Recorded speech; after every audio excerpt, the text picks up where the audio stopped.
కాళేశ్వరంలో సరస్వతి పుష్కరాల్లో శాస్త్రోక్తంగా కొన్ని క్రతువులు జరుగుతున్నాయి. వాటికి ఎంతో ప్రాధాన్యత ఉందని అర్చకులు చెబుతున్నారు. మరిన్ని వివరాలు మా ప్రతినిధి భాస్కర్ అందిస్తారు. కాళేశ్వరంలోని త్రివేణి సంగమంలో జరుగుతున్న అంతర్వాహిని సరస్వతి పుష్కరాల్లో ఒక విశేషంగా కొన్ని కర్మలు అయితే జరుగుతూ ఉన్నాయి. కొన్ని కార్యక్రమాలు అయితే క్రతువులు చేస్తూ ఉన్నారు. ఆ క్రతువులకు సంబంధించిన వివరాలు ఇక్కడ మనతో పాటు పురోహితులు ఉన్నారు, వాళ్ళు అడిగి తెలుసుకుందాం. వాటి ప్రాధాన్యత ఏంటి, వాటి ప్రాశస్త్యం ఏంటి అనే వివరాలను వాళ్ళని అడిగి వారి మాటలో తెలుసుకుందాం. స్వామి చెప్పండి, ఇక్కడ తీర్థ శ్రాద్ధం అనేది చేస్తూ ఉన్నారు. ఈ పుష్కరాల సమయంలో అది చేయొచ్చా? దానివల్ల ఏంటి అసలు అందరూ అదే కార్యక్రమం చేస్తున్నారు. జనరల్గా పుష్కరాలంటే దీపాలు వదలడం, నదీమ తల్లికి పూజలు చేయడం చేస్తారు. దీని విశిష్టత గోదావరి ప్రాణహిత మరియు అంతర్వాహిని సరస్వతి ఉంది కాబట్టి ఇప్పుడు విశేషంగా సరస్వతి పుష్కరం రావడం జరిగింది.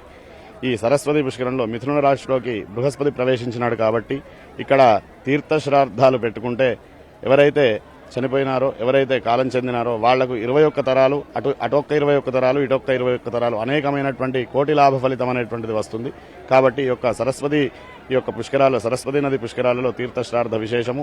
ఎవరైతే తీర్థశ్రార్థం చేసుకుంటారో వారు ఎవరైతే మోక్షం కోసము ఇక్కడ తీర్థశ్రార్థం చేస్తారో ఉన్నవాళ్లకు సంతానము మరియు కార్యసిద్ధి కోసం కూడా ఇక్కడ చేస్తే అనేకమైనటువంటి లాభాలు జరుగుతాయి అన్నట్టుగా ఈ యొక్క చేస్తారు. పితరులకు అంటే ఈ పిండాలు పెట్టడం కానీ ఇవి కూడా చేస్తున్నారు. ఇప్పుడు ఇదేంటి సార్? ఈ యొక్క పుష్కరిణిలో ఎవరైతే తీర్థశ్రార్థము పిండ ప్రధానాలు చేసుకుంటారో వారికి మోక్షాన్ని ప్రసాదిస్తారు. అట్లాగే పితృదోషములు, ఎలాంటి దోషములు ఉన్నా కూడా పోతాయని చెప్పేసి ఈ యొక్క పుష్కరిణిలో తీర్థశ్రార్థాలు మరియు పిండ ప్రధానాలు, అర్ఘ్య ప్రదానాలు ఇవన్నీ చేస్తారు. చనిపోయిన పెద్దలు ఏ విధంగా చనిపోయినా, కొంతమంది బలవన్మరణము, కొంతమంది యాక్సిడెంట్లో మరణము, ఇటువంటి వాళ్ళు ఖచ్చితంగా కుటుంబంలో ఇటువంటివి జరిగినట్టయితే అటువంటి వారు పితృదోషానికి గురవుతారు.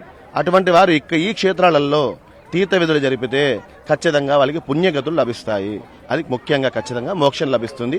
అది ఈ క్షేత్రాలలో అటువంటి త్రివేణి సంగమం ప్రయాగరాజ్ ఎంత విశిష్టత కలిగిన క్షేత్రమో, త్రివేణి సంగమం కాళేశ్వరం కూడా అంతే విశిష్టత కలిగిన క్షేత్రం. ఇక్కడ పుష్కర స్నానం ఆచరించి ఈ పుష్కరాల్లోని భక్తులకు ఒక కనుల విందును, ఒక ఆధ్యాత్మిక శోభను తీసుకొస్తూ పుష్కరాలకు మరింత ఆ ఖ్యాతిని గడించి పెడుతున్నారని చెప్పవచ్చు. కెమెరా పర్సన్ సంపత్తో కలిసి భాస్కర్, ఎన్టీవీ, కాళేశ్వర పుష్కర ఘాట్ నుంచి.